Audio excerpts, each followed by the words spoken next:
Good morning to all. आज हम start करने जा रहे हैं क्लास 10 फिजिक्स का चैप्टर इलेक्ट्रिसिटी। और जो हमारा चैप्टर चल रहा है अभी तक हमने पढ़ लिया heating effect of current.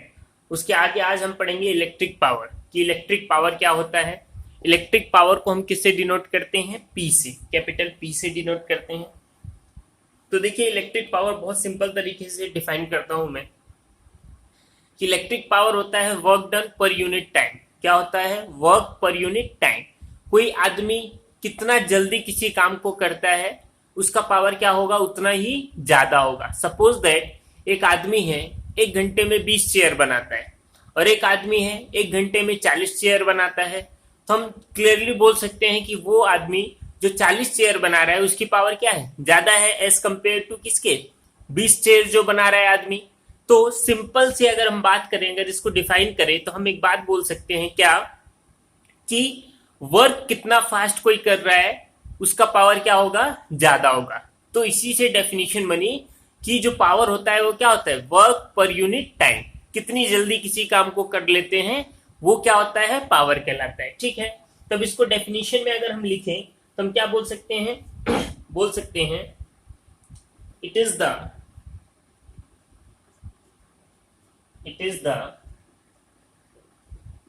ratio of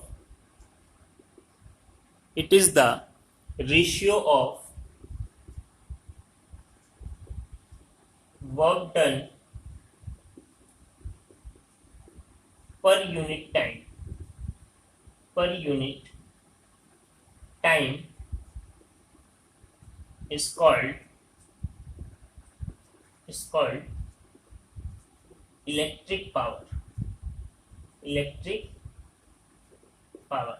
ठीक है, और कौन सा वर्क डन? हम इलेक्ट्रिक वर्क की बात कर रहे हैं, वो सब लोग जानते हैं। ठीक है, यहां से डेफिनेशन देखो क्या बनी, बहुत सिंपल। पावर इक्वल टू क्या आ गया? Work by time. क्या आ गया?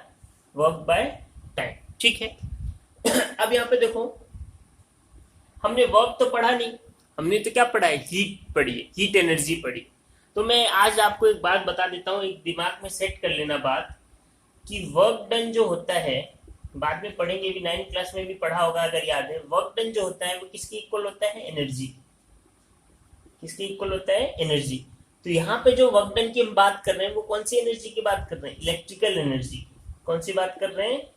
Electrical energy. क्यों होता है ऐसा? बाद में 11th क्लास में जाओगे तो एक थ्योरम आती है जिसको हम बोलते हैं वर्क एनर्जी थ्योरम। क्या बोलते हैं? Work energy theorem. क्लास 11 में पढ़ोगी इसको। मैं जस्ट ऐसे ही बता रहा हूं आपको ताकि आपके दिमाग में क्लियर हो कि वर्क डन और एनर्जी बोल दो, दोनों क्या होते हैं? सेम। और दोनों की यूनिट क्या होती है? जूल होती है। क्या होती है? जूल। इसीलिए हमने तो वर्क डन नहीं पढ़ा यहाँ पे, बट हमने क्या पढ़ा? एनर्जी पढ़ी है। कौन सी? हीट एनर्जी पढ़ी है। तो हम बोल सकते हैं यहाँ पे जो वर्क डन है वो किसके इक्वल? हीट के। किसके इक्वल है? हीट एनर्जी के। तो देखो हमारा फॉर्मूला क्या हो जाएगा, यहां से समझो इस बात को। तो देखो power equal to work done, और वर्क डन क्या है हमारा? यहाँ पे हीट है। हीट बाय क्या हो जाएगा? टाइम। ठीक है, तो देखो power equal to heat. Heat कितना आया था हमारा?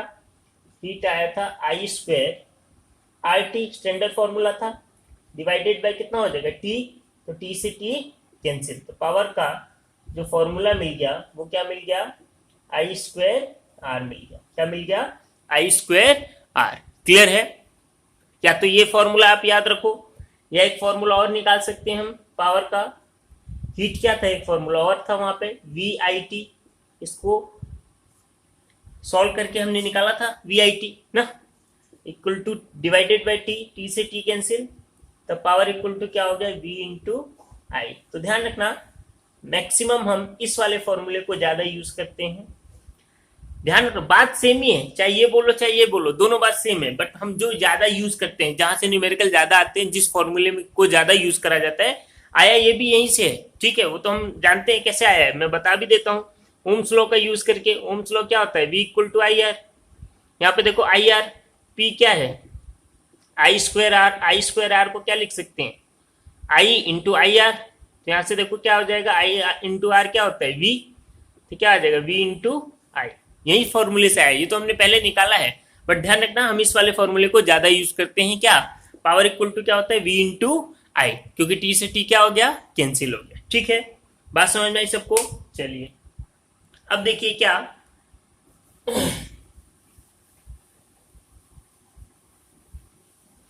देखिए यहाँ पे तो पावर जो है हमारा क्या आ गया, पावर आ गया v इंटू आई।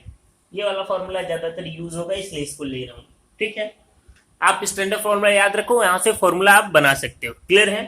अच्छा अब देखो क्या बात आती है कि अब इसकी यूनिट निकालो, ऐसा यूनिट, ऐसा यूनिट निकाले किसकी, पावर की। तो देखो फॉर्मूला क्या है, work per unit time, standard formula ये है। तो वर्क डन की यूनिट क्या होती है, जूल, क्या हो जाएगी, जूल, और टाइम की यूनिट क्या होती है, सेकेंड। हम क्या बोल सकते हैं, पावर की यूनिट, एक्चुअल यूनिट क्या है, जूल पर सेकेंड। ठीक है, बट ये जूल पर सेकेंड जो बोला गया उसको क्या बोला गया, उसकी एसआई यूनिट में क्या बोला गया, एसआई यूनिट ऑफ पावर। ये सब ध्यान रखना, एक एक मार्क्स के क्वेश्चन पूछे जाते हैं। पावर इज क्या बोला जाता है, वॉट। पावर, जिसके पास पावर होगी वही वॉट लगाता है, तो वॉट देखो, तो हम बोल सकते हैं वॉट जो है वो किसके इक्वल है, जूल पर सेकेंड की। ठीक है, इसी चीज को जूल पर सेकेंड को ही क्या बोला जाता है, वॉट बोला जाता है। क्या बोला जाता है, वॉट। क्लियर बात। तो आप बोल सकते हो यहाँ पे कि 1 वॉट जो है वो किसके इक्वल है, 1 जूल बाय 1 सेकेंड की। ठीक है, अब इसका डेफिनेशन अगर आपसे कोई पूछ ले कि 1 वॉट की डेफिनेशन बताओ, तो आप क्या बोलोगे, 1 जूल वर्क डन करने के लिए कितना टाइम लगता है, 1 सेकेंड। उसमें 1 जूल 1 सेकेंड में अगर 1 जूल वर्क डन हो जा रहा है तो वो कितना पावर जनरेट करेगा, 1 वॉट पावर जनरेट करेगा। ठीक है, दूसरी बात ध्यान रखो, नोट डाल के लिखवा रहा हूं इसको, ये भी इंपॉर्टेंट है। क्या, जो वॉट होती है बहुत छोटी यूनिट होती है ना, watt is a very small unit, very small unit ना। सो वी यूज किलोवाट, हम क्या यूज करते हैं, किलोवाट यूज करते हैं। ठीक है, as commercial unit, commercial unit. ठीक है, क्योंकि हमको थोड़ा बड़ा चाहिए यूनिट ना, तो हम बोल सकते हैं कि 1 किलोवाट किसके इक्वल होगा, 1000 वॉट की। किसके इक्वल होगा, 1000 वॉट। ठीक है, क्योंकि किलो वॉट बहुत छोटी यूनिट है, जैसे केजी और ग्राम होता है, ग्राम तो बहुत छोटा होता है तो केजी हम बोलते हैं ना, केजी में सामान लेते हैं, ऐसे ही वॉट बहुत छोटा होता है और इसकी एक्चुअल यूनिट हम बढ़ा देते हैं, इसको बड़ा कर देते हैं, तो क्या बोलते हैं, किलोवाट बोलते हैं। किलोवाट में कितना हो जाएगा, 1 किलोवाट में कितना होता है, 1000 वॉट होता है। क्लियर है, नोट करिए सब लोग इसको।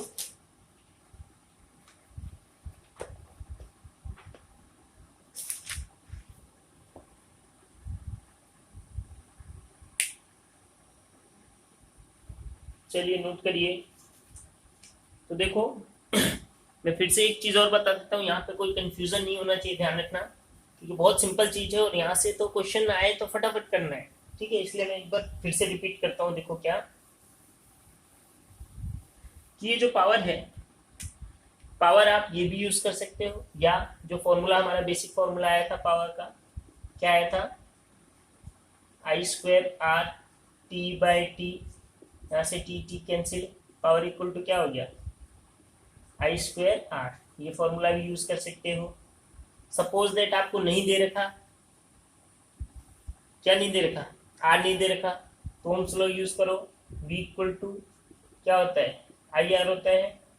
यहाँ से R की वैल्यू निकाल दो तो क्या आ जाएगा, V/I, उसको पुट कर दो यहाँ पे, तो पावर का एक नया फॉर्मूला मिल जाएगा। कैसे, I² तो है ही, और R की जगह क्या लिख देंगे, V/I, तो I से I कैंसिल, तो पावर का वही फॉर्मूला जो हम बोल रहे हैं सबसे ज्यादा यूज होता है, क्या यूज होता है, V.I, क्योंकि ये सबसे ज्यादा यूज होता है इसलिए हम इसको याद रखते हैं। ठीक है, नेक्स्ट, सपोज दैट I नहीं दे रखा, तो V इक्वल टू क्या होता है, IR।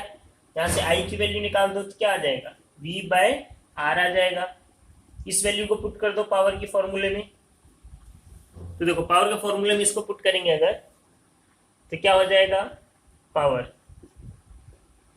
आई की जगह क्या लिख सकते हैं, v बाय आर, और इसका होल स्क्वायर हो रहा है तो होल स्क्वायर, और साथ में क्या है, इंटू आर है। तो पावर देखो क्या हो जाएगा, v का स्क्वायर बाय आर का स्क्वायर इंटू आर, एक आर से एक आर कैंसिल, पावर क्या हो जाएगा, v स्क्वायर बाय आर।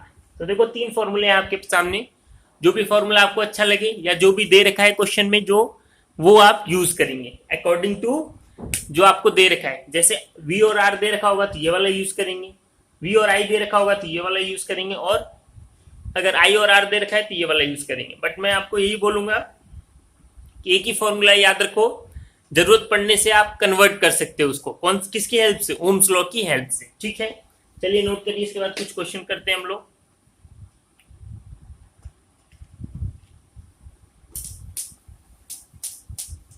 चलिए, तो ये होता है इलेक्ट्रिक पावर। अब यहां से हम करेंगे कुछ न्यूमेरिकल्स। ठीक है,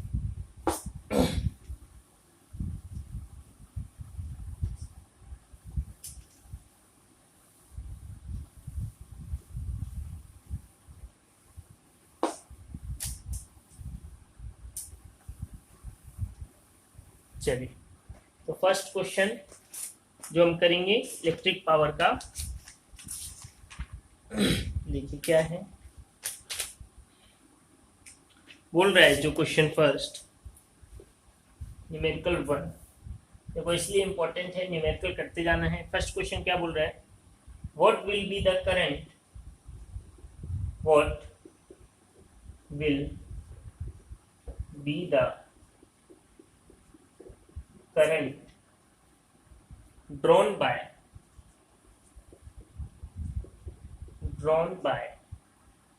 an electric bulb,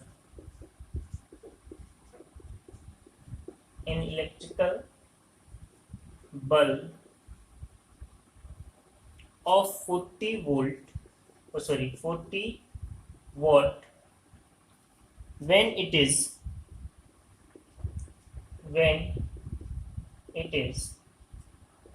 connected to a source of 240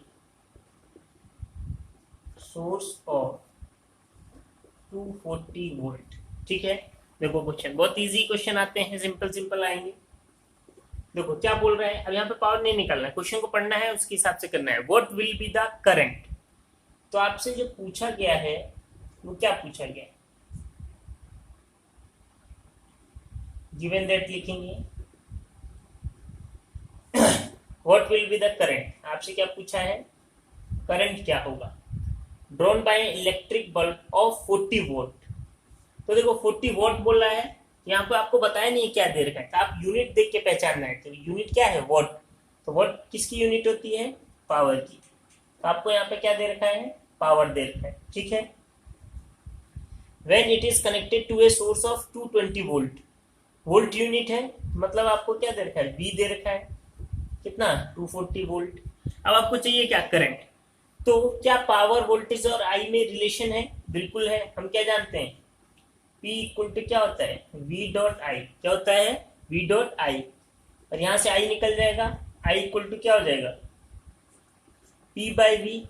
P कितना हो गया 40 डिवाइडेड बाई V कितना हो गया 240, 0 से 0 कैंसिल, 4 से कैंसिल करेंगे तो कितना आ जाएगा 1/6 एम्पियर। कितना आ जाएगा 1/6 एम्पियर। क्लियर है बात, समझ में आई सबको। चलिए देखिए, बहुत छोटे छोटे क्वेश्चन होते हैं, आप चाहे तो बहुत इजीली कर सकते हैं इसको। ठीक है, नेक्स्ट क्वेश्चन करते हैं हम लोग।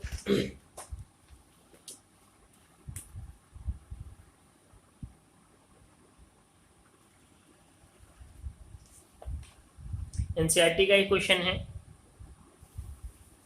ये तो हो गया सबका।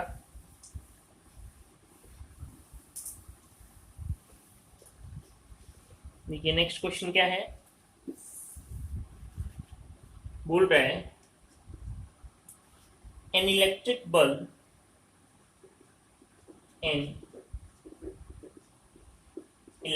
Bulb is rated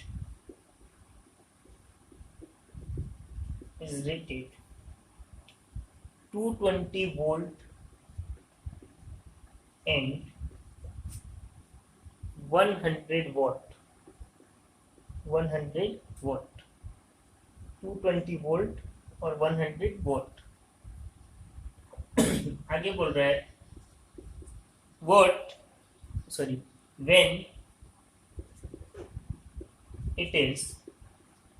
when it is operated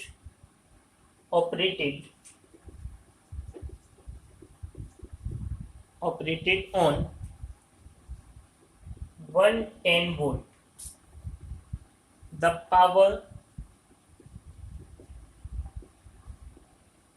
power consumed will be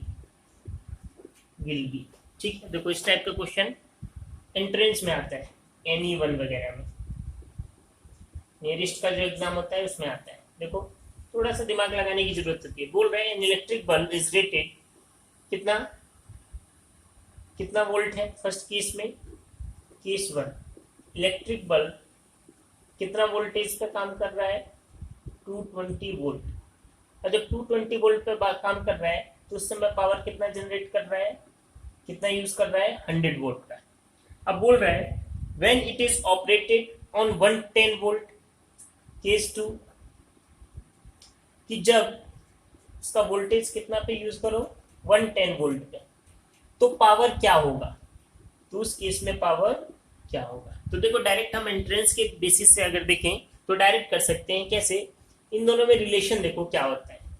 तो जैसा कि हम जानते हैं पावर इक्वल टू क्या होता है, V इंटू आई, क्या होता है, V इंटू आई। अगर करंट सेम है दोनों में, करंट क्या है, सेम, अगर करंट सेम है तो हम क्या बोल सकते हैं कि पावर, क्योंकि देखो पावर बढ़ा तो वोल्टेज बढ़ा। अगर करंट कांस्टेंट कर दें तो हम क्या बोल सकते हैं, P इक्वल प्रोपोर्शनल टू क्या होगा, V। पावर इंक्रीज हुआ तो वोल्टेज इंक्रीज हुआ, और अगर पावर डिक्रीज हुआ तो वोल्टेज डिक्रीज हुआ। तो यहाँ देखो वोल्टेज 220 था तो पावर कितना था, 110, और वोल्टेज 110 है तो पावर कितना होना चाहिए, वोल्टेज हाफ हो गया तो पावर भी क्या हो जाएगा, इस केस में वोल्टेज क्या हो गया, हाफ, तो पावर भी क्या हो जाएगा, क्योंकि प्रोपोर्शनल है, ये इंक्रीज होता है तो ये भी इंक्रीज, ये डिक्रीज होता है तो ये भी डिक्रीज। कितना डिक्रीज हुआ, हाफ हुआ, तो पावर भी क्या हो जाएगा, हाफ। कितना आ जाएगा, 50 वोल्ट। कितना आ जाएगा, 50। बट अभी के लिए अगर आपको ऐसे तकलीफ होती है तो आप क्या कर सकते हैं, देखो दूसरा तरीका जो सिंपल फॉर्मूले से, देखो केस 1 से अगर लें तो पावर इक्वल टू क्या होता है, V इंटू आई। हमको आई निकालना है, आई निकाल दो तो क्या हो जाएगा, P by V, I equal to power कितना है फर्स्ट केस में 100 डिवाइडेड बाई वी कितना है 220, 0 कैंसिल, 2 से कैंसिल करेंगे तो कितना आ जाएगा 5/11 एम्पियर। ये करंट फ्लो हो रहा है उस बल्ब में। अब उसका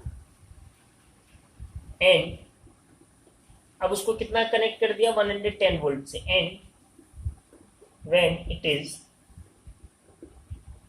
connected to 110 volt then power क्या हो जाएगा, देखो तो पावर का फॉर्मूला क्या होता है, V इंटू आई।